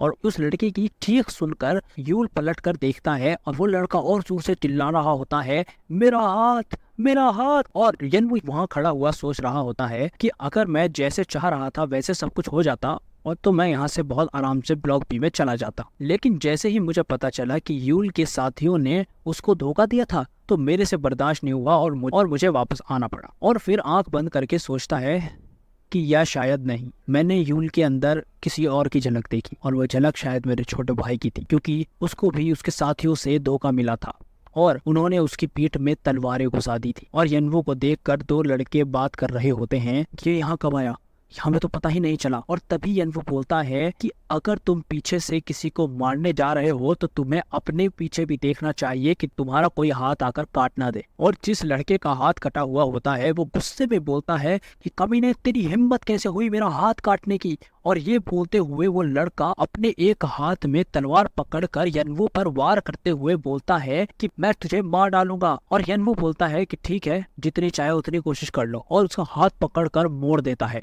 और लड़का और जोर से चिल्लाता है और यनवो बोलता है कि तुम्हारा ऐसा हाल कर दूंगा ना कि तुम दोबारा चल भी नहीं पाओगे। और ये सुनकर वो सब लड़के घबरा जाते हैं और बोलते हैं कि तेरा क्या मतलब है इससे, हाँ तू हमारे बीच में टांग क्यों अड़ा रहा है। और यनवो उस पर बोलता है कि ठीक है, जो तुम्हें करना है करो और जो मुझे करना है वो मैं करूंगा। और आगे यनवो बोलता है कि अपने हथियार अभी फेंक दो। और वो सब लड़के एक दूसरे की तरफ देखकर सोच रहे होते हैं कि क्या करना चाहिए। और तभी यनवो फिर से बोलता है कि मैंने कहा हथियार फेंको, और बोलते हुए उस लड़के का हाथ और ज्यादा मोड़ देता है और वो लड़का और ज्यादा जोर से दर्द में चिल्लाने लगता है और वो चिल्लाते हुए बोलता है, अरे फेंक दो जल्दी। और तभी सब अपने हथियार फेंक देते हैं और बोलते हैं कि अब कीन को छोड़ दो, ठीक है, तुम उसे जाने दो। और यनवो एक शैतानी स्माइल करते हुए बोलता है कि बेवकूफों, और उस लड़के का हाथ जोर से खींचता है और उसकी कमर में बहुत तेज लात मारता है और वो लड़का बहुत जोर से दर्द में चिल्लाकर बेहोश हो जाता है। और तभी एक बहुत तेज मुक्का यनवो दूसरे लड़के के मुंह पर मारता है और वो लड़का जमीन पर जा गिरता है। और बाकी दो लड़के यनवो पर एक साथ हमला करने के लिए यनवो की तरफ भागते हैं और यनवो उनके लिए तैयार होता है। चैप्टर 7। हम देखते हैं कि वो दो लड़के और यनवो एक दूसरे की तरफ हमला करने के लिए भागते हैं और यनवो अपने हाथ में चाकू को टाइट पकड़ता है और उन दोनों लड़कों के बीच से बहुत तेजी से उनके पैरों में चाकू मारकर निकलता है और वो लोग बहुत तेज दर्द में चिल्लाते हैं। और तभी यनवो तेजी से उन लड़कों की तरफ घूमता है और बहुत तेजी से उनके मुंह पर मुक्का मारता है और वो लोग बेहोश हो जाते हैं। और यूल ये सब देख रहा होता है और सोचता है कि ये बंदा तो मेरी सोच से भी बहुत ज्यादा ताकतवर है। उसके बाद यनवो यूल के पास आता है और बोलता है कि अब अपना ध्यान रखना और लोगों से भी सावधान रहना, और ये बोलकर वहां से जाने लगता है। और यूल पीछे खड़ा होता है और बोलता है कि एक दिन मैं तुम्हारे जैसा बनूंगा। और यनवो यूल की तरफ पलटकर बोलता है कि तुम प्रीतिया के फ्लावर गार्डन में जाओ और वो तुम्हारे लिए ज्यादा मददगार साबित होगा। और यूल यनवू की बात मान लेता है और इसके बाद हम एक लड़का देखते हैं जो ये सब देख रहा होता है और वो लड़का स्माइल करता है और दूसरे लड़के को नींद से उठाता है और वो दूसरा लड़का भी नींद से उठ जाता है। और पहला लड़का दूसरे लड़के को बताता है कि जो लड़के यहाँ पर अपने कंधे चढ़ाकर घूम रहे थे और बोल रहे थे कि उनको एरेंडन में शामिल किया जा रहा है, उनको तो बहुत बुरी तरीके से पीट दिया गया। और ये सुनकर वो दूसरा लड़का जम्भाई लेते हुए बोलता है कि हाँ, वैसे भी वो लोग बेकार में ही अपने कंधे चढ़ाकर घूम रहे थे। मुझे तो पहले से ही पता था कि वो एक ना एक दिन अपने टक्कर के लोगों से जरूर पिटने वाले हैं, और वैसे भी मैं उन लोगों में ज्यादा इंटरेस्टेड भी नहीं था। और पहला वाला लड़का उसकी इस बात पर बोलता है कि सिर्फ एक बंदे ने उन सबको मारा है। और ये सुनते ही दूसरा लड़का शॉक हो जाता है और पहला लड़का कंटिन्यू करते हुए बोलता है कि उसने ब्लॉक ए भी अकेले ही क्लियर किया है। और उस पर दूसरा लड़का बोलता है वो लड़का तो बहुत कमाल का लग रहा है यार। और उसके बाद पहला लड़का दूसरे लड़के से बोलता है कि क्या कहते हो, हम दोनों मिलकर काम करें, और वो लड़का भी अकेला ही है तो उसको भी अपने साथ ही मिला लेंगे। और इस पर दूसरा लड़का बोलता है कि मैं श्योर नहीं हूँ और हमें ब्लू और व्हाइट में जो लोग हैं उनका सामना भी तो करना पड़ सकता है ना। और पहला लड़का बोलता है कि अरे यार, तुम कब से इन सब चीजों की चिंता करने लगे हो, खैर जो भी है, तुम मुझे ये बताओ कि मेरे साथ आना चाहोगे या फिर मैं तुम्हारी तरफ से ना समझूं। तभी दूसरा लड़का खड़े होते हुए बोलता है कि नामुमकिन, और फिर स्माइल करता है और बोलता है कि तुम्हें पता तो है मुझे इस तरह के काम करने में बहुत मजा आता है। और इसके बाद सीन चेंज होता है और हम देखते हैं कि एक स्टेटस विंडो आती है और उस पर लिखा होता है कि ब्लॉक भी अब शुरू होता है। अगली स्टेटस विंडो पर लिखा आता है कि यहाँ 4 रास्ते हैं, इनमें से एक रास्ता चुनो और उसको क्लियर करो। और हम यनवू के सामने 4 अलग अलग रंगों के दरवाजे देखते हैं। इसको देखकर यनवू को याद आता है कि उसके छोटे भाई ने बताया था कि जैसे जैसे लेफ्ट से राइट दरवाजे की तरफ चलोगे वैसे डिफिकल्टी लेवल बढ़ती चली जाएगी। मतलब जो दरवाजा सबसे लेफ्ट में है वो सबसे कम डिफिकल्ट होगा और जितना ज्यादा राइट की तरफ जो दरवाजा होगा वो सबसे ज्यादा डिफिकल्ट होगा। और उसके बाद यनवू बोलता है कि मेरे छोटे भाई ने लेफ्ट से राइट दूसरा वाला दरवाजा चुना था और बाद में उसके भाई को कोई सीक्रेट पता चला था इस राउंड के बारे में और उसको तभी दूसरा वाला दरवाजा चुनने का बहुत अफसोस हुआ, क्योंकि ब्लॉक बी में कुछ आइटम्स मिलते हैं और एक एक आइटम उतना ही अच्छा होगा जितना कि मुश्किल रास्ता होगा। और ये सब सोचकर यनवू काला दरवाजा यानी कि सबसे मुश्किल रास्ता चुन लेता है और बोलता है कि यहाँ मुझे बटोरी का पिशाचिक खंजर मिलेगा और वो मुझे किसी भी कीमत पर हासिल करना है। और यनवू उस काले दरवाजे को खोलकर उसमें एंटर कर जाता है और वो अंदर जैसे ही जाता है तो उसके सामने एक तालाब होता है और स्टेटस विंडो में लिखा आता है कि यहाँ से ये तालाब पार करके दूसरी तरफ पहुंचना है। और यनवू समझ जाता है कि ये कोई साधारण तालाब नहीं है और यनवू एक पत्थर पर पैर मारता है और वो पत्थर तालाब में गिर जाता है और टूटने लग जाता है। और ये देखकर यनवू बोलता है कि मुझे लगा ही था कोई साधारण इंसान इसमें आसानी से मर जाएगा। और यनवू अपनी ड्रैगन विजुअल पावर्स स्किल को यूज करता है और वहाँ उसको दीवार में कोई ऊर्जा नजर आती है और तभी यनवू उस दीवार के पास जाता है और जहां से वो ऊर्जा निकल रही होती है यनवू उस ब्लॉक को प्रेस करता है और ब्लॉक वहां से हट जाता है और एक नया रास्ता खुल जाता है और यनवू उस रास्ते से जाने लगता है। तभी एक स्टेटस विंडो पर लिखा आता है कि तुमने एक खुफिया जगह ढूंढ ली है जो कि है room of fire and ice और इसके लिए तुम्हें 300 क्रेडिट्स मिलते हैं। और फिर लिखा आता है कि तुम तहखाने में आ गए हो और यनवू तहखाने में आकर सामने की ओर देखता है और बोलता है कि मिल गई। और तभी हम देखते हैं कि दीवार पर व्हाइट मोस होती है, मोस इसको कहते हैं और ये होती है व्हाइट मोस। इसके बारे में लिखा आता है कि ये मोस गुफाओं में पाई जाती है, इसमें चांद की आत्मा होती है और अगर इसे खा लिया जाए तो पेट में बहुत ज्यादा बुरा दर्द होगा और इसका टेस्ट भी बहुत बकवास है। फिर यनवू बोलता है कि व्हाइट मोस एक चमत्कारी दवाई है जिसमें चांद की आत्मा है और इसीलिए कहा जाता है कि बहुत सारे जानवरों का ये एक मेन खाना है, लेकिन इंसानों के लिए ये बहुत ज्यादा जानलेवा साबित हो सकता है और इसीलिए प्लेयर इसको इग्नोर करते हैं गुफाओं में। लेकिन मेरे भाई को बहुत बाद में इसका एक राज पता चला था कि व्हाइट मोस को खाने का कोई एक तरीका है और जो कीड़े और जानवर इसको अपना मेन खाना मानते हैं वो बहुत ज्यादा विकसित हो जाते हैं और अपनी शरीर से बहुत ज्यादा गर्मी निकालते हैं और चांद की ऊर्जा को इस्तेमाल कर सकते हैं। और आगे बोलता है कि व्हाइट मोस में पानी के गुण होते हैं और कीड़े का दिल गर्म होता है, और इन दोनों को अगर साथ मिलाकर खाया जाए तो मेरी मांसपेशियां और हड्डियां बहुत ज्यादा मजबूत हो जाएंगी। और आगे बोलता है कि एक इंसान का शरीर आसानी से टूट और फट सकता है। और हम देखते हैं कि यनवो के पीछे एक बहुत बड़ा रेड सेंटीपीड चल रहा होता है। और यनवो आगे बोलता है कि मैं अपने शरीर को बहुत ज्यादा मजबूत बना सकता हूँ और लड़ना भी मेरे लिए बहुत ज्यादा आसान हो जाएगा। और ये करने के लिए, और तभी ये बोलते हुए यनवो उस सेंटीपीड की तरफ मुड़ता है और उस सेंटीपीड पर अपने चाकू से हमला करता है और बोलता है इसके लिए मुझे चाहिए होगी व्हाइट मॉस और एक जानवर का दिल। चैप्टर 8।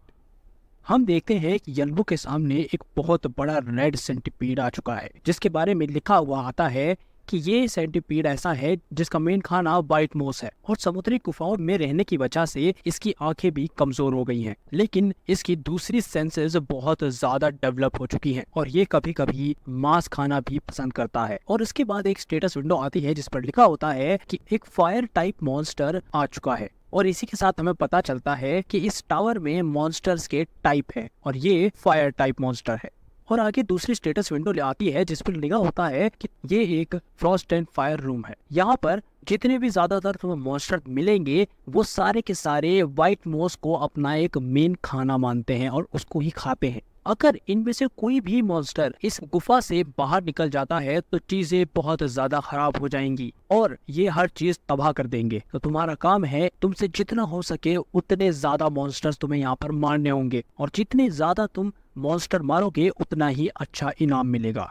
और उसके बाद हम देखते हैं कि रेड सेंटीपीड यनवो की तरफ बहुत तेजी से आगे बढ़ रहा होता है यनवो पर हमला करने के लिए। और यनवो बहुत तेजी से आगे की तरफ भागता है और भागते हुए यनवो घूमता है और उस रेड सेंटीपीड के ऊपर अपना चाकू मारता है, लेकिन उसका ऊपरी हिस्सा इतना ज्यादा मजबूत होता है कि इसे चाकू से सिर्फ और सिर्फ खरोच ही लगी होती है। और यनवो इसको देखकर बोलता है कि ये बहुत ज्यादा मजबूत है। उसके बाद यनवो सोचता है कि साधारण हमले इस पर कोई काम नहीं करेंगे, इसकी बॉडी बहुत ज्यादा मजबूत है और मैंने इतनी जोर से चाकू मारा लेकिन उसको सिर्फ और सिर्फ खरोच ही आई है, लेकिन इतना ज्यादा नहीं मैं काट पाया हूँ कि अंदर तक चला जाए और मुझे जो भी करना होगा, जैसे भी हमला करना होगा वो बहुत ज्यादा सोच समझ कर करना होगा। और आगे यनवो सोचता है मुझे ये गुफा जल्द से जल्द पार करनी होगी। और उसके बाद यनवो अपनी स्किल ओपन करता है जो कि होती है ड्रैगन विजुअल प्राउस। और ये स्किल ओपन होने के बाद हम देखते हैं कि रेड सेंटीपीड में एक काली ऊर्जा नजर आती है और वही उसका वीक पॉइंट भी होता है। और इस बार यनवो पूरी तरीके से अपने आप को तैयार कर लेता है और सोचता है कि मुझे बस सही वक्त का इंतजार करना होगा और मैं उसके बीचों बीच अपना चाकू घुसा दूंगा। और उसके बाद हम देखते हैं कि रेड सेंटीपीड बहुत तेजी से यनवो की तरफ बढ़ रहा होता है। यनवो भागकर उस रेड सेंटीपीड की पीठ पर चढ़ जाता है और बहुत तेजी से अपना चाकू हाथ में लेकर उसके पीठ में घुसा देता है। पर हम देखते हैं कि रेड सेंटीपीड की जो ऊपरी हिस्सा होता है उसके अंदर से चाकू तो चला जाता है, लेकिन उसके अंदर एक और हिस्सा होता है जिसमें से चाकू नहीं जा पाता। और ये सब देखकर यनवो शॉक हो जाता है। और तभी हम देखते हैं कि रेड सेंटीपीड का पीछे का हिस्सा बहुत जोर से यनवो पर आकर लगता है और यनवो बहुत तेजी से दीवार पर टकराकर गिर जाता है और उसके मुंह से खून निकलने लगता है और यनवो बहुत ज्यादा घायल हो जाता है। और उसके बाद एक स्टेटस विंडो आती है जिसमें लिखा होता है तुम्हें बहुत सारी अंदरूनी चोटें आई है और अब तुम सुन हो चुके हो। और उसके बाद अगली विंडो पर लिखा आता है कि रेड सेंटीपीड का जहर तुम्हारे खून में मिल चुका है, अब तुम्हारे अंदर जहर बनने लगा है। और उसके बाद हम देखते हैं कि यनवो दीवार से लगकर पड़ा हुआ होता है और बोलता है कि 4 हड्डियां टूट चुकी हैं और मेरी रीढ़ की हड्डी में 2 फ्रैक्चर हैं और मेरे लेफ्ट वाले थाई की नस फट चुकी है।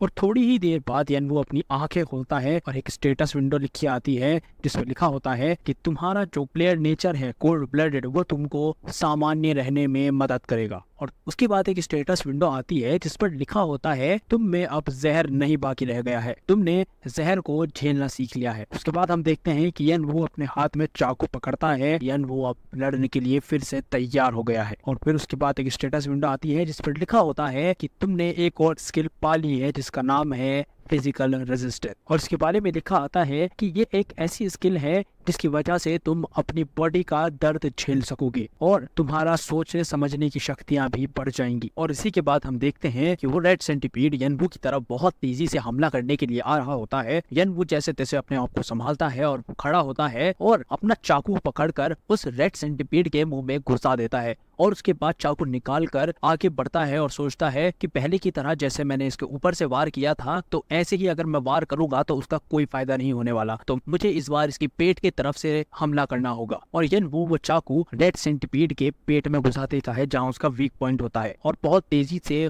अपने चाकू को उसके पेट में घुसाए चला जाता है और उस सेंटीपीड में से बहुत सारा नीले कलर का खून निकल के आने लग जाता है और वो लगातार उसको घुसाता रहता है और खून इतना ही ज्यादा बाहर आने लगता है और थोड़ी देर बाद वो सेंटीपीड मर जाता है और वहीं गिर जाता है और उसको मारने के बाद यनवू भी उस सेंटीपीड के साइड में ही लेट जाता है और उस सेंटीपीड को देख रहा होता है। तभी एक स्टेटस विंडो आती है जिस पर लिखा होता है कि तुमने एक रेड सेंटीपीड को खत्म कर दिया है और तुमने एक ऐसे मॉन्स्टर को मार गिराया है जिसे मारना बहुत ज्यादा मुश्किल है और इसके लिए तुम्हें और ज्यादा इनाम मिलेगा। और इसके बाद हम देखते हैं कि यनवू अपना मास्क हटाता है और अपने सामने पड़ी व्हाइट मूस को देखता है और उसको हाथ में भरकर उठाता है और खा लेता है और व्हाइट मूस खाने के बाद वो उस रेड सेंटीपीड की तरफ बढ़ता है और उसका जहाँ दिल होता है वहां से काट कर उसका दिल निकाल लेता है और अपने हाथ में पकड़ता है और उसको खाने के लिए अपना मुंह खोलता है और वो उसके दिल को खा लेता है। और इसके बाद सीन चेंज होता है और हम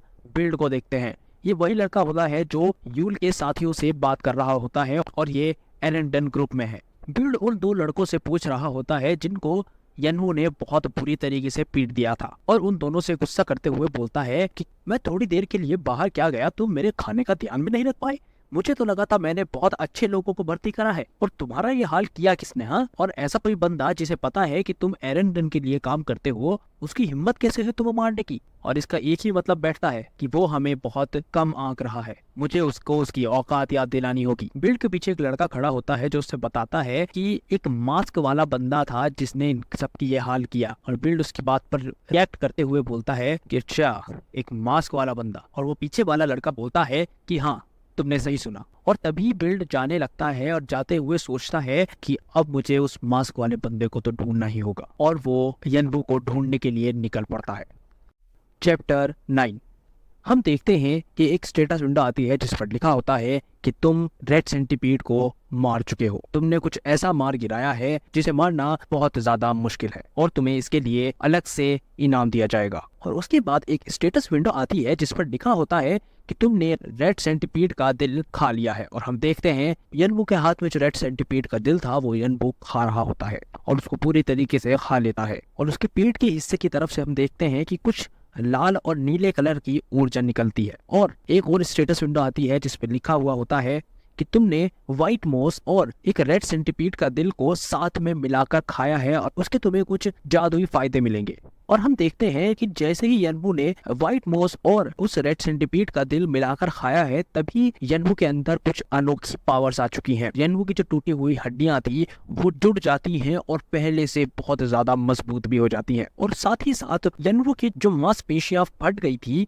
वो भी सही हो जाती हैं और पहले से काफी मजबूत हो जाती हैं। और आगे एक स्टेटस विंडो आती है जिस पर ये दिखाया हुआ होता है कि यनवू ने कितने मॉन्स्टर्स को मारा है और उस पर लिखा होता है 1, यानी कि यनवू ने सिर्फ एक मॉन्स्टर अभी तक मारा है। और उसके बाद हम यनवू को देखते हैं जो पहले बहुत ज्यादा दर्द में था लेकिन अब वो राहत की सांस लेता है। और उसके बाद यनवू सोचता है कि मैंने एक ऐसी खुफिया चीज खाई है जिसकी वजह से मेरी हड्डियां और मेरी मांसपेशियां दोनों मजबूत हो गई हैं। और उसके बाद यनवू अपनी प्रोग्रेस स्टेटस विंडो खोलता है और बोलता है कि मैंने अभी इस फ्लोर को 1.5% ही पार किया है, लेकिन जितनी ज्यादा मेरी अभी बॉडी स्ट्रांग हो चुकी है उतनी ही ज्यादा मैं अपनी चोटों से उभर पा रहा हूँ। और आगे अपनी प्रोग्रेस स्टेटस विंडो देखकर बोलता है मैंने कभी नहीं सोचा था कि एक बॉस रूम क्लियर करने से ज्यादा एक रेड सेंटीपीड को मारने में इतने ज्यादा पॉइंट्स मिलेंगे। और फिर हम यनवू की प्रोग्रेस रिपोर्ट देखते हैं जिसमें आता है कि स्ट्रेंथ 60, एजिलिटी 65, स्टेमिना 62, लेकिन हम देखते हैं कि मैन पावर अभी भी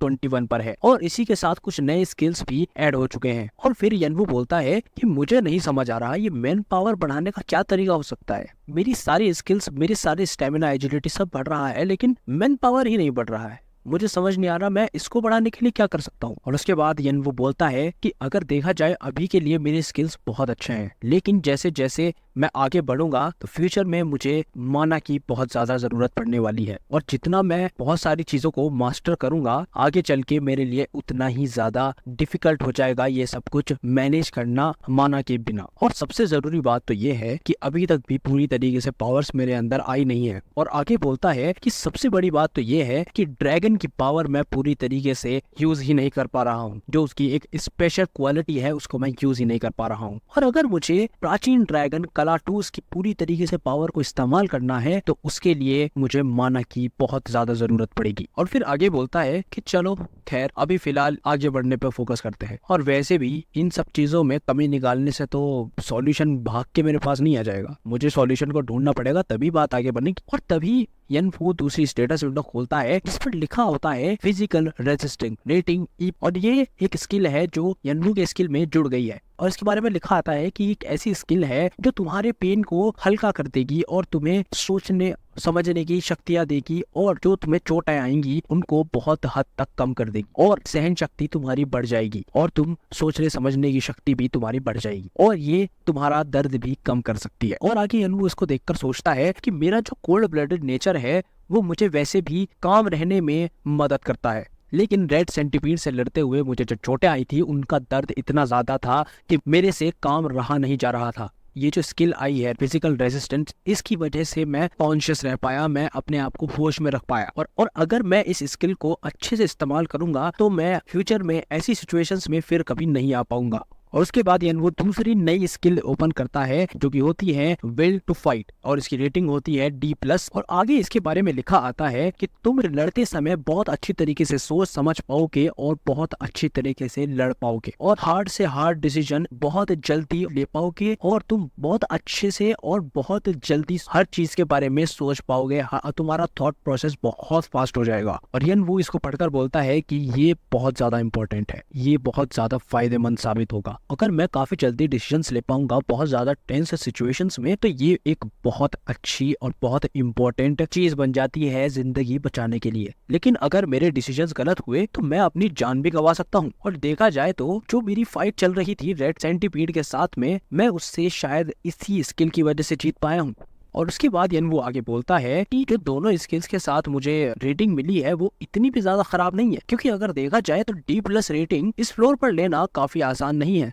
और फिर यनवू हल्की सी स्माइल करता है और अपना मास्क दोबारा से पहन लेता है। और उसके बाद हम देखते हैं कुछ चमगादड़ें जो यनवू पर हमला कर रही होती हैं और यनवू अपने चाकू से उनको काट रहा होता है। और उसके बाद एक स्टेटस विंडो आती है जिस पर लिखा होता है कि तुमने इंफ्रासोनिक बैट को मार गिराया है। और एक और स्टेटस विंडो आती है जिस पर लिखा होता है यनवू ने कितने मॉन्स्टर अब तक मार दिए हैं, और उस पर लिखा होता है 147, यानी कि यनवू ने 147 मॉन्स्टर्स को अब तक मार गिराया है। और उसके बाद हम देखते हैं कि वो बैट्स वहीं पर मरी पड़ी होती हैं। और उसके बाद यनवू उसमें से एक बैट को उठाता है और उसके नाखून तोड़ लेता है और हाथ में लेकर बोलता है कि हम मुझे मजा आ रहा है। और हाथ में जो उसने पकड़ रखा है उसे देखकर बोलता है कि ये जो है इंफ्रासोनिक बैट्स के ये दांत और नाखून है। और आगे बोलता है कि अगर व्हाइट मोस और रेड सेंटीपीड का जहरीला खून इन दोनों को एक सही मात्रा में मिलाया जाए तो एक बहुत बढ़िया घोल तैयार हो सकता है। और अगर वो घोल मैं इंफ्रासोनिक बैट्स के नाखून और दांतों पर डालूं तो ये एक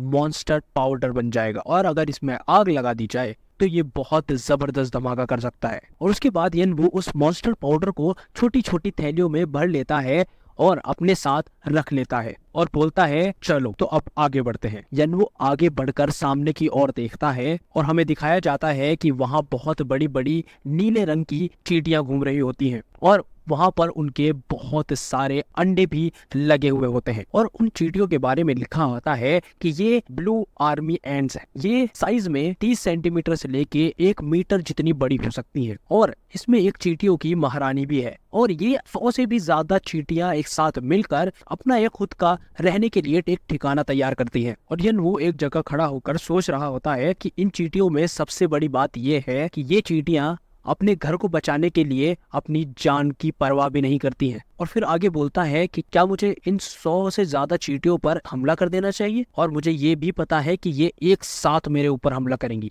तो क्या मैं इनको एक साथ संभाल भी पाऊंगा या नहीं। यन वो आगे बोलता है कि प्रॉब्लम तो ये है कि जिस कमरे में बटोरी का पिशाची खंजर रखा हुआ है वो इनके घर के उस पार है।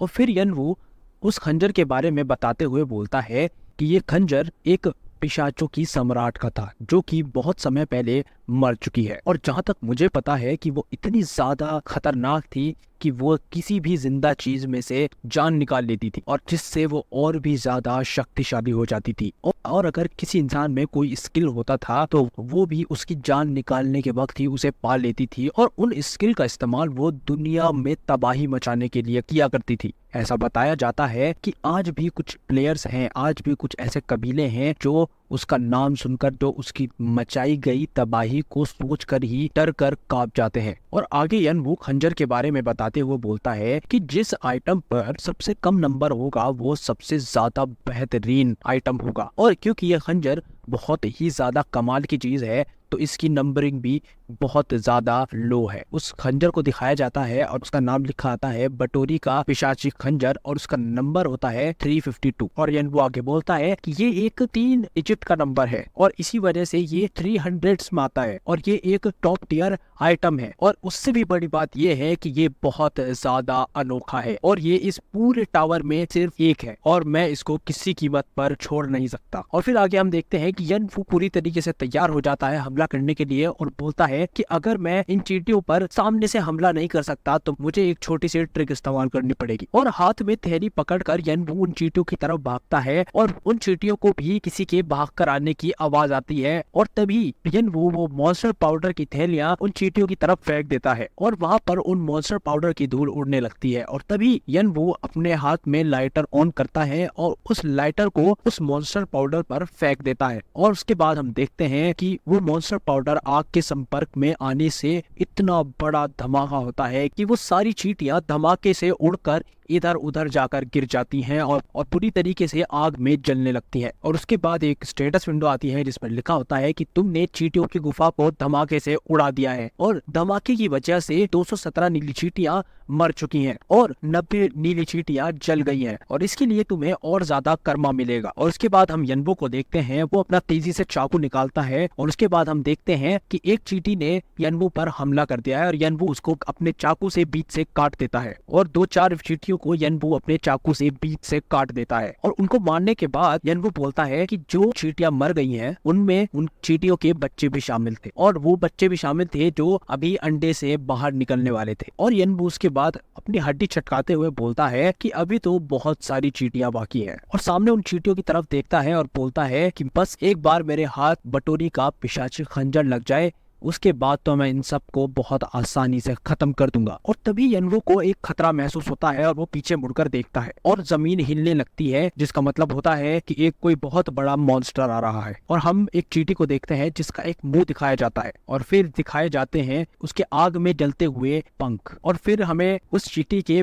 पैर दिखाए जाते हैं, और यनवो उस चींटी के लिए अपना चाकू पकड़कर तैयार होने लगता है। और उसके बाद हम चींटी की एक आंख देखते हैं, और उसके बाद हम देखते हैं एक बहुत बड़ी नीली चींटी जो कि यनवो से बहुत ज्यादा बड़ी होती है, और यही होती है उन नीली चींटियों की महारानी। और एक स्टेटस विंडो आती है जिस पर लिखा आता है कि बॉस मॉन्स्टर ब्लू आर्मी एंट की महारानी पधार चुकी है। चैप्टर 10। हम देखते हैं कि नीली चींटियों की रानी यनवो के सामने आ जाती है, और यनवो की तरफ आती है, अपने पैरों से हमला कर देती है। यनवो बचते हुए अपने आप को पीछे कर लेता है, और इधर उधर देखकर सोचता है कि इन चींटियों की गुफाओं में कोई दरवाजा जरूर होगा। और तभी हम देखते हैं कि उस चींटियों की रानी के पीछे एक दरवाजा होता है, और यनवो उसको देखकर बोलता है कि हाँ, यही दरवाजा है जो मैं ढूंढ रहा था। और यनवो अपनी 3 उंगलियों के बीच में 3 चाकू फंसाता है, और बहुत तेजी से उस बड़ी चींटी के मुंह पर फेंकता है, और बहुत तेजी से वो जाकर उस चींटी के मुंह पर लग जाते हैं। तभी यनवो अपना चाकू निकालता है और उस चींटी के दोनों पैर काट कर आगे बढ़ जाता है, और वो चींटी चींटी वहीं गिर जाती है। यनवू उस दरवाजे की तरफ भागता है और वहां पहुंचकर वो दरवाजा खोलता है और उस कमरे के अंदर आ जाता है और यनवू अंदर आकर दरवाजा बंद कर लेता है। और हम देखते हैं कि यहाँ का एनवायरनमेंट बिल्कुल ही अलग है। यहाँ पर बहुत ज्यादा शांति है और कुछ कलश रखे हुए हैं जिसमें से हरे कलर की आग निकल रही है और बिल्कुल सामने की ओर एक मूर्ति होती है और वो मूर्ति पिशाचों की सम्राट बटोरी की होती है और उसी मूर्ति के हाथ में होता है बटोरी का पिशाचिक खंजर। और उस खंजर को देखकर यनवू बोलता है तो ये है पिशाचों की सम्राट का पसंदीदा हथियार, एक पिशाचिक खंजर।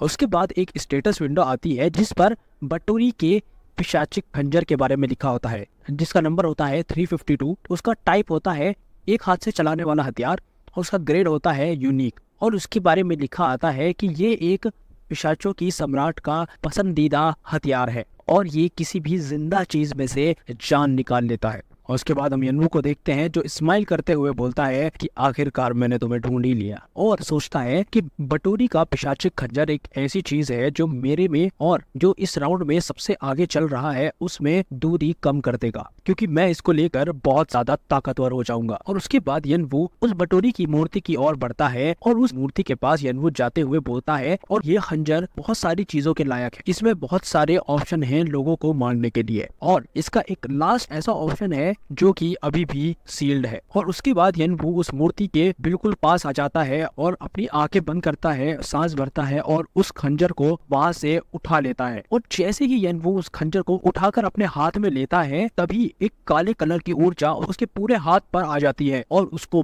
बहुत तेज दर्द होना शुरू हो जाता है। यनवू दर्द में सोचता है कि ये बटोरी का खंजर चलाने वाले को अपने आप चुनता है और वो बंदा जो इसको उठाता है उसको अगर इसने नहीं चुना तो उसका दिमाग पूरी तरीके से इसके वश में हो जाएगा। और फिर यनवू एक और बात बोलता है कि क्या जो लोग अभी स्टार्ट कर रहे हैं इस टावर में खेल रहे हैं, अभी शुरू किया है जिन्होंने, क्या उनके पास इतने जबरदस्त स्किल्स हैं जो इस पिशाचिक खंजर को संभाल पाएंगे। और फिर आगे एक और बात बोलता है कि मेरा छोटा भाई जिसने बहुत ज्यादा खोजबीन करके उसने पता लगाया था कि किस तरह से एक नया प्लेयर पिशाचिक खंजर को किस तरह से कंट्रोल कर सकता है, और तभी यनवू अपने दर्द को कंट्रोल करता है और उस खंजर को उठाता है और अपना दूसरा हाथ नीचे पत्थर पर रखता है और बोलता है कि अगर कोई और इसे देखेगा तो मुझे बेवकूफ कहेगा। और तभी यनवू बहुत तेजी से वो बटोरी का खंजर अपने दूसरे हाथ में घुसा देता है और यनवू बोलता है कि बटोरी का जो पिशाचिक खंजर है ये एक स्किल का नाम है। और तभी हम देखते हैं कि वो काली ऊर्जा जो यनवू के पूरे हाथ पर थी वो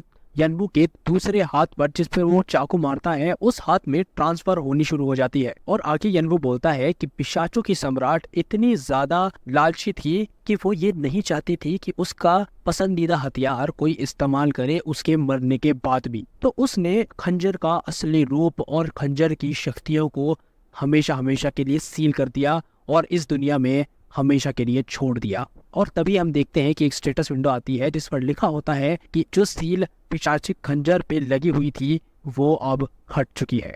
और तभी यनवू बोलता है कि अच्छा तो ये है बटोरी के खंजर का असली रूप। और तभी हम देखते हैं उस बटोरी के खंजर का असली रूप क्या है और हम देखते हैं कि यनवू के हाथ पर एक ड्रैगन बना होता है उसी काली ऊर्जा का। और हमें ये भी पता चलता है कि वो खंजर सिर्फ और सिर्फ दिखावे के लिए था, असली रूप इसका ये होता है। और उसके बाद एक स्टेटस विंडो आती है जिस पर लिखा होता है कि बटोरी का पिशाचिक खंजर का असली रूप और इसका नंबर 66 है और जिसके बारे में लिखा होता है कि ये एक असली रूप है पिशाचों की सम्राट के पसंदीदा हथियार का। ये किसी भी जिंदा चीज में से उसकी जान निकाल सकता है और ये उनकी आत्माओं को खा भी सकता है। और यनवू अपने हाथ को देखकर बोलता है तो ये है पिशाचिक खंजर। और आगे एक स्टेटस विंडो आती है जिस पर लिखा होता है उस खंजर की खूबियों के बारे में जो कि होती है ब्लड मार्क। आगे इसके बारे में लिखा होता है कि अगर इससे जोरदार हमला सामने वाले पे किया जाए तो उसका स्टेमिना और उसका माना वहां से खत्म हो जाएगा और उसको शारीरिक चोटें भी आएंगी और उसके साथ साथ उसे अंदरूनी चोटें भी बहुत सारी आ सकती हैं। और इस पर यनवू बोलता है कि ये एक ऐसी यूनिक स्किल है जो शायद जो इस टावर के हाईएस्ट रैंकर हैं उनके पास भी बहुत मुश्किल से मिलेगी। और आगे एक और स्टेटस विंडो आती है जिस पर और ज्यादा खूबियों के बारे में लिखा होता है, जैसे कि अगर इसको बहुत बढ़िया तरीके से मास्टर कर लिया जाए तो ये सामने वाले की पूरी तरीके से स्टेमिना और उसका माना खत्म कर सकता है और उसको बेजान कर सकता है, उसकी आत्मा को खा भी सकता है। और उसके बाद हम देखते हैं कि दरवाजे की तरफ से उन चींटियों की आवाजें आ रही होती हैं। और तभी यनवू स्माइल करता है और बोलता है कि चलो ठीक है, इनको ठिकाने लगाया जाए। फिर उसके बाद हम देखते हैं कि यनवू बाहर आता है और एक चींटी को अपने चाकू से बीच में से काट देता है। और उसके बाद यनवू उन सब चींटियों का सामना करता रहता है और तभी यनवू के सामने वो बड़ी चींटी आ जाती है जो उन सब की रानी होती है और वो आकर यनवू पर हमला कर देती है। इस बार यनवू उसके लिए अपना चाकू लेकर तैयार होता है और जैसे ही वो चींटी यनवू के करीब आती है तभी यनवू जंप करके उस चींटी के ऊपर आ जाता है। और ऊपर आने के बाद यनवू अपने हाथ में पिशाचिक खंजर निकालता है और वो उस चींटी पर अपना हाथ रख देता है और अपने खंजर से बोलता है कि खाओ इसको। और एक स्टेटस विंडो आती है जिस पर लिखा होता है कि जिस पर तुमने ये लगाया है उसकी सारी की सारी लाइफ फोर्स की जान खाई जा रही है। और हम देखते हैं कि उस चींटी का रंग धीरे धीरे फीका पड़ने लगता है और वो पूरी तरीके से खत्म होने लगती है। और उसके बाद एक और स्टेटस विंडो आती है जिस पर लिखा होता है कि बटोरी का पिशाचिक खंजर की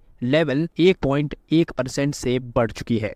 और उसके बाद हम देखते हैं कि उस चींटी का पूरी तरीके से रंग उड़ जाता है और वो पूरी तरीके से सूख जाती है। उस चींटी में से पूरी तरीके से आत्मा खत्म हो चुकी होती है। और फिर एक और स्टेटस विंडो आती है जिस पर लिखा होता है कि तुमने पूरी तरीके से इसकी जान सोख ली है। और फिर उसके बाद एक और स्टेटस विंडो आती है जिस पर लिखा होता है कि तुमने बॉस मॉन्स्टर उन ब्लू आर्मी एंट्स की महारानी को मार गिराया है और तुम्हें और ज्यादा कर्मा मिलेगा। और फिर अगली विंडो में आता है कि तुम्हें 300 कर्मा प्राप्त हुए। और उनकी रानी को मरता देख उन छोटी चींटियों की लड़ने की हिम्मत टूट जाती है और वो यनवू के सामने बहुत ज्यादा कांपने लगती हैं। और उसके बाद सीन चेंज होता है और हम देखते हैं उन्हीं दो लड़कों को जो यनवू के बारे में बात कर रहे थे। और हमें पता चलता है कि वो लोग यनवू का पीछा करते करते उसी गुफा में आ गए हैं। इस लाल बालों वाले लड़के का नाम ह्यूंग होता है और ये दूसरे लड़के से बोलता है, क्या तुम सही कह रहे हो, यही जगह है जहाँ पर वो आया है? और दूसरा लड़का बोलता है कि ठीक है, अगर तुम्हें मेरे ऊपर शक हो रहा है तो हम ठीक है वापस चले जाते हैं। और तभी ह्यूंग उस दूसरे लड़के के कंधे पर हाथ रखते हुए बोलता है कि नहीं नहीं यार, मुझे पता है तुम झूठ नहीं बोलोगे, मैं तो बस ऐसे ही कंफर्म कर रहा था। और फिर वो ह्यूंग सामने की ओर देखकर बोलता है, लेकिन मुझे समझ नहीं आ रहा ये बंदा इन सब मॉन्स्टर्स को एकदम कैसे मार सकता है। और हम देखते हैं कि वहां पर बहुत सारे रेड सेंटिपीड और ब्लू आर्मी एंड्स और वो इंफ्रासोनिक बैट्स ये सब मरे पड़े होते हैं। और तभी ह्यूंग बोलता है कि मुझे कुछ समझ नहीं आ रहा, ये बंदा इतनी जल्दी इतना ज्यादा ताकतवर कैसे हो गया, क्योंकि मुझे नहीं लगता कि मॉन्स्टर कमजोर हो चुके हैं।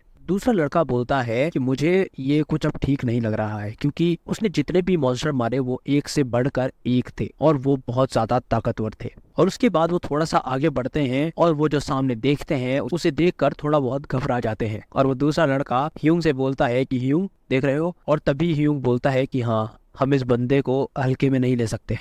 और वो देखते हैं सामने कि वहां पर ब्लू आर्मी एंड पड़ी होती है और एक रेड सेंटिपीड पड़ा होता है जिनमें से पूरी तरीके से जान खींच ली गई होती है। वो बिल्कुल बेजान पड़े होते हैं। और इसको देखकर ह्यूंग बोलता है कि मुझे तो समझ नहीं आ रहा है, यहाँ पर कुछ एक ऐसी हिडन आइटम है, ऐसी खुफिया आइटम भी है जो किसी भी जिंदा चीज में से जान निकाल लेती है। और फिर यनवू के बारे में बोलता है कि उसने ब्लॉक 1 क्लियर किया, वो भी अकेले रहकर, और उसको इन सब खुफिया हथियारों के बारे में भी पता है। और आगे बोलता है कि अगर वो ऐसे ही चलता रहा तो बहुत जल्दी उसके नाम की इस पूरे राउंड में चर्चा होने लगेगी और धीरे धीरे वो चर्चा टावर तक भी पहुंचने वाली है। और अगर ऐसा होता है तो बहुत बड़े बड़े ग्रुप्स अपने ग्रुप में शामिल करना चाहेंगे यनवू को।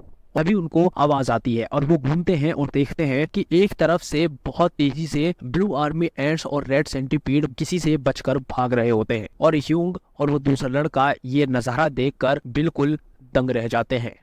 तो आज के लिए बस इतना ही। वीडियो अच्छी लगे तो लाइक कर देना और चैनल को सब्सक्राइब कर देना। हम मिलते हैं नेक्स्ट वीडियो में नेक्स्ट चैप्टर के साथ। तब तक के लिए बाय बाय।